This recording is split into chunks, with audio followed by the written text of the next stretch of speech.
ಭತ್ತ, ರಾಗಿ ಖರೀದಿಯ ನೋಂದಣಿ ಕೇಂದ್ರ ಸದಾ ಬೀಗ ಹಾಕಿದ್ದು, ಕೂಡಲೇ ನೋಂದಣಿ ಕೇಂದ್ರ ತೆರೆದು ರೈತರಿಗೆ ಅನುಕೂಲ ಮಾಡುವಂತೆ ಆಗ್ರಹಿಸಿ ಜಿಲ್ಲಾ ರೈತ ಒಕ್ಕೂಟದಿಂದ ನೋಂದಣಿ ಕೇಂದ್ರದ ಮುಂದೆ ಪ್ರತಿಭಟನೆ ನಡೆಸಲಾಯಿತು. ದಾವಣಗೆರೆ ನಗರದ ಎಪಿಎಂಸಿ ಮಾರುಕಟ್ಟೆಯ ನೋಂದಣಿ ಕೇಂದ್ರದ ಮುಂದೆ ಪ್ರತಿಭಟನೆ ನಡೆಸಿದ ರೈತರು ಅಧಿಕಾರಿಗಳ ವಿರುದ್ಧ ಆಕ್ರೋಶ ವ್ಯಕ್ತಪಡಿಸಿದರು. ಜಿಲ್ಲಾಧಿಕಾರಿಗಳು ರೈತರ ಸಭೆ ನಡೆಸಿ ಭತ್ತ, ರಾಗಿ ಖರೀದಿ ಕೇಂದ್ರ ಆರಂಭಿಸುವುದಾಗಿ ಹೇಳಿ 25 ದಿನಗಳಾಗಿವೆ. ಆದರೂ ನೋಂದಣಿ ಕೇಂದ್ರ ಇದುವರೆಗೆ ಆರಂಭಗೊಂಡಿಲ್ಲ. ಸಿಬ್ಬಂದಿಗಳನ್ನು ಕೇಳಿದರೆ ಕೇಂದ್ರದಲ್ಲಿ ವಿದ್ಯುತ್ ಸಂಪರ್ಕ ಇಲ್ಲ ಎಂದು ನೆಪ ಹೇಳಿ ನೋಂದಣಿ ಕೇಂದ್ರಕ್ಕೆ ಸದಾ ಬೀಗ ಜಡಿದಿರುತ್ತಾರೆ ಎಂದು ಆರೋಪಿಸಿದರು. ಕೂಡಲೇ ಅಧಿಕಾರಿಗಳು ಭತ್ತ, ರಾಗಿ ಖರೀದಿಗೆ ನೋಂದಣಿ ಆರಂಭಿಸಿ ರೈತರಿಗೆ ಅನುಕೂಲ ಮಾಡಿಕೊಡಬೇಕೆಂದು ಪ್ರತಿಭಟನಾಕಾರರು ಆಗ್ರಹಿಸಿದರು. ಆಹಾರ ಮತ್ತು ನಾಗರಿಕ ಸರಬರಾಜು ನಿಗಮದ ಜಿಲ್ಲಾ ವ್ಯವಸ್ಥಾಪಕ ನಾಗರಾಜ್ ಸ್ಥಳಕ್ಕಾಗಮಿಸಿ ರೈತರಿಂದ ಮನವಿ ಸ್ವೀಕರಿಸಿ ಕೂಡಲೇ ನೋಂದಣಿ ಕೇಂದ್ರಕ್ಕೆ ಬೇಕಾದ ಮೂಲಭೂತ ಸೌಲಭ್ಯಗಳನ್ನು ನೀಡಿ ನೋಂದಣಿ ಪ್ರಕ್ರಿಯೆಯನ್ನು ಆರಂಭಿಸುವುದಾಗಿ ಭರವಸೆ ನೀಡಿದರು. ರೈತ ಬಾಂಧವರು ಭತ್ತದ ಬೆಳೆಯನ್ನ ಬೆಳೆದಿದ್ದಾರೆ. ಇನ್ನ ಕೆಲವೇ 35ರಿಂದ 40 ದಿನದಲ್ಲಿ ಪೈರುಗಳು ಬರ್ತವೆ. ಮಾರಾಟ ಕೇಂದ್ರವನ್ನ ಈ ಸರ್ಕಾರ ತೆಗೆದಿದೆ ಅಂತ ಈ ಸುಳ್ಳನ್ನ ಹೇಳಿ ಸುಳ್ಳನ್ನ ಹೇಳ್ತಾ ಇದೆ. ಈಗಾಗಲೇ ನಾವು ರೈತ ಮುಖಂಡರು, ಜಿಲ್ಲಾ ರೈತರ ಒಕ್ಕೂಟದಿಂದ ನಾವು ಮತ್ತೆ ನಮ್ಮ ಅಧ್ಯಕ್ಷರಾದ ಸತೀಶ್ ಅಣ್ಣವರು, ಗೌರವಾಧ್ಯಕ್ಷರಾದ ನಾಗೇಶ್ವರ ಅವರವರು, ನಾಗರಾಜ್ ಲೋಕಿಯರವರು, ಮಾನ್ಯ ಜೀವನ್ ಮೂರ್ತಿಯವರು, ಇವರೆಲ್ಲರ ನೇತೃತ್ವದಲ್ಲಿ ನಾವು ಈ ಗೋಡನ್ನು ವೀಕ್ಷಣೆ ಮಾಡಕ್ಕೆ ಬಂದಾಗೆ ಈ ಖರೀದಿ ಕೇಂದ್ರವನ್ನು ಲಾಕ್ ಮಾಡಿರೋದು ವರ್ಷಗಂಟ್ಲೆ ಆದರೂ ತೆಗೆದಿಲ್ಲ. ಇವರಿಲ್ಲಿ ಪತ್ರಿಕೆಯಲ್ಲಿ ನಾವು ರೈತರಿಗೆ ಪಾಂಪ್ಲೆಟ್ಸನ್ನು ಕೊಟ್ಟಿದ್ದೀವಿ ಅಂತ ಹೇಳ್ತಾರೆ. ಯಾವುದೇ ಕಾರಣಕ್ಕೂ ದಾವಣಗೆರೆ ಜಿಲ್ಲೆಯಲ್ಲಿ ಒಬ್ಬ ರೈತನಿಗೂ ಈ ಪತ್ರಿಕೆ ಮುಟ್ಟಿಲ್ಲ, ಈ ಪಾಂಪ್ಲೆಟ್ಸ್ ಮುಟ್ಟಿಲ್ಲ. ಇವ್ರುಗಳು ಇಲ್ಲಿರ್ತಕ್ಕಂಥ ಧೋರಣೆ ಮಾಡೋಕ್ಕೋಸ್ಕರ ಇಲ್ಲಿನ ಉಸ್ತುವಾರಿ ಸಚಿವರು DC-ಗಳನ್ನು ಕೈಗೊಂಬೆ ಥರ ಮಾಡ್ಕೊಂಡು ಇಲ್ಲಿ ಖರೀದಿ ಕೇಂದ್ರ ಅಂತಂದರೆ ರೈತರಿಗೆ ಗೊತ್ತಾಗ್ತಲ್ಲ. APMCಯ ಕೊನೆಯ ಭಾಗದಲ್ಲಿ ಖರೀದಿ ಕೇಂದ್ರ ಅಂತಂದು ಒಂದು ಸಣ್ಣ ಶೆಡ್ನಂತದ್ದು ಮಾಡಿದ್ದಾರೆ. ಅಲ್ಲಿ ಕೂರಕ್ಕೆ ಚೇರಿಲ್ಲ, ನಿಲ್ಲಕ್ಕೆ ಜಾಗ ಇಲ್ಲ, ರೈತರು ಕಾಯಕ್ಕೆ ಒಂದು ಸ್ವಲ್ಪ ಚೇರು ಇಲ್ಲ. ಈ ಸಿಸ್ಟಮ್ನು ಅಪ್ಡೇಟ್ ಮಾಡೋಕ್ಕೆ ಒಂದು ಸಿಸ್ಟಮ್ ಇಟ್ಕೊಂಡಿಲ್ಲ. ಇಲ್ಲಿ ನೀವೆಲ್ಲ ತಾವುಗಳು ನೋಡಿದ್ದೀರಿ. ಇದು ಏನಂದರೆ ಕಣ್ಣು ಒರೆಸ್ತಕ್ಕಂಥ ತಂತ್ರವನ್ನು ಕೆಲಸ ಮಾಡ್ತಿದ್ದಾರೆ. ಈ ಪಾಂಪ್ಲೆಟ್ಸಲ್ಲಿ ನಮೂನೆ ಮಾಡಿದ್ದಾರೆ. ಭತ್ತ 15/9/2025ರಿಂದ 30/10/2025ವರೆಗೂ. ಇಲ್ಲಿವರೆಗೂ ಯಾವ ರೈತನಿಗೆ ಇದು ಗೊತ್ತಾಗಿಲ್ಲ, ಪ್ರಚಾರ ಮಾಡಿಲ್ಲ. ಈ ಸರ್ಕಾರದ ಯಾವುದೇ ಒಂದು ಕಾರ್ಯಕ್ರಮ ಗುದ್ಲಿ ಪೂಜೆ ಇದ್ದರೆ ಲಕ್ಷಾನುಗಟ್ಟಲೆ ಕೋಟ್ಯಾನುಗಟ್ಟಲೆ ಪತ್ರಿಕೆಯಲ್ಲಿ ಅಡ್ವರ್ಟೈಸ್ ಕೊಟ್ಟು ಪ್ರಚಾರ ಮಾಡ್ತಕ್ಕಂಥ ಕೆಲಸವನ್ನು ಮಾಡ್ತಾರೆ. ರೈತರ ಅನ್ನ ತಿಂತಕ್ಕಂಥ ಈ ಸಚಿವರುಗಳು, ಈ ಅಧಿಕಾರಿಗಳು ಒಂದು ಅಟ್ಲೀಸ್ಟ್ ಎಲ್ಲ ಪತ್ರಿಕೆಗೆ ಅಡ್ವರ್ಟೈಸ್ಮೆಂಟ್ ಕೊಡ್ಬೋದಿತ್ತಲ್ಲ.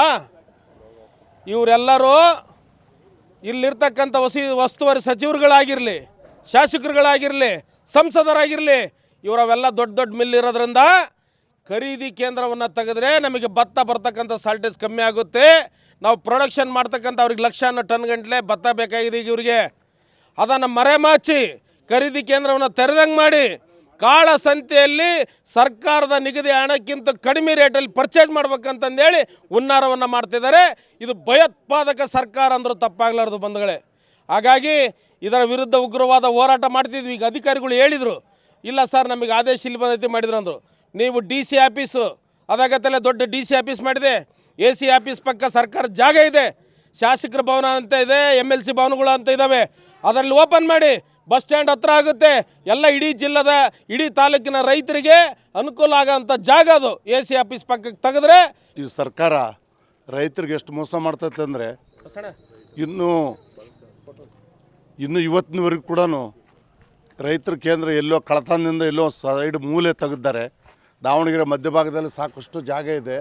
ನಾನೊಬ್ಬ APMC ಅಧ್ಯಕ್ಷ ಆದರೂ ಕೂಡ 1 ಗಂಟೆ ಹುಡುಕ್ಬೇಕಾಯ್ತು ಇವ್ರ ಆಫೀಸ್ನ. ಇದೇ APMC ಅಧ್ಯಕ್ಷ ಇದ್ದೆ ನಾನು. ಅಂತಾನೆ 1 ಗಂಟೆ ಆಫೀಸ್ ನಾನೇ ಹುಡುಕ್ಬೇಕಾದ್ರೆ ಸಾಮಾನ್ಯ ಜನಗಳಿಗೆ ಹೆಂಗೆ ಸಿಗುತ್ತೆ? ಇದು ಭಾಳ ಮೋಸ. ಇವರೆಲ್ಲ ಕೂಡ ಮಿಲ್ಗಳಿರಂತಾರೆ ರಾಜಕಾರಣಿಗಳು. ಅದಕ್ಕೋಸ್ಕರ ಈ ಖರೀದಿನ ಕೇಂದ್ರ ಇತ್ತಂದರೆ ಇಲ್ಲಿ ಅಂಗಡಿ ಸ್ಟಾರ್ಟ್ ಆದರೆ ರೇಟ್ ಜಾಸ್ತಿ ಆಕತ್ತೆ. ಅದಕ್ಕೆ ಇದು 2300 400 ಆಕತ್ತಲ್ಲ, ಅವರೆಲ್ಲ 2000 ಒಳಗೆ ಹೊಡ್ಕೋಬೇಕನ್ನೋ ಉದ್ದೇಶಕ್ಕೆ ಮೋಸದಿಂದ ಇದನ್ನು ಒಂದು ಸೈಡ್ ಕಳತನದಿಂದ ಇಟ್ಕೊಂಡಾರೆ ಅಂಗಡಿನಿದು. ಇದು ಯಾವಾಗ ನೋಡಿದ್ರೆ ಬಾಗಿಲು ಹಾಕಿರ್ತತಿ. ಇದು ಯಾವಾಗಲೂ ತೆಗಿಯಲ್ಲ. ನಮ್ಮವರೆಲ್ಲ ಹೋರಾಟ ಮಾಡೋದ್ರಿಂದ ಇವತ್ತು ಬಾಗಿಲು ತೆಗೆದಾರೆ ಅಷ್ಟೇ, ಬೋರ್ಡ್ ಹಾಕಿದ್ದಾರೆ. ಇದು ಏನೇ ಅಂದರೂ ಕೂಡ 2 ತಿಂಗಳು ಸಖತ್ತವಾಗಿ ಅಂಗಡಿ ಇರಬೇಕು. ನಾವು ಹೇಳ್ತೇವೆ, ನೀವು 25 ಗ್ರಾಮ್ ಅಕ್ಕಿ ತಿನ್ರಿ ಅಂದ್ರೆ ತಿಂತಾರೆ ಅವರು. ರೈತ ಬೆಳೆದವೆಲ್ಲ ತಗೋಬೇಕು, ಮನ ಮರ್ಯಾದಿಲ್ಲ ಇವ್ರಿಗೆ. 10 ಗ್ರಾಮ್ ಅಕ್ಕಿ ತಿನ್ನಂದ್ರೆ ತಿಂತಾರೆ. ಒಟ್ಟು ತುಂಬ ತಿಂತಿರ್ತಾನೆ.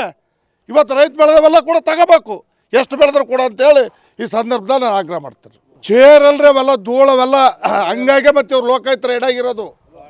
ಇವರೆಲ್ಲ ಹಂದಿ ಥರ ತಿಂದು ಹೆಗ್ಗಣ ಥರ ಎಲ್ಲ ಬಗದು ಇವರವೆಲ್ಲ ಮನೆಗಳ ತೆಗೆದ್ರೆ ಬರೀ ಬಂಗಾರ, ಬರೀ ನೋಟಿನ ಕಂತೆ, ಆಸ್ತಿ ಪತ್ರಗಳು ಸಿಗ್ತದೋ.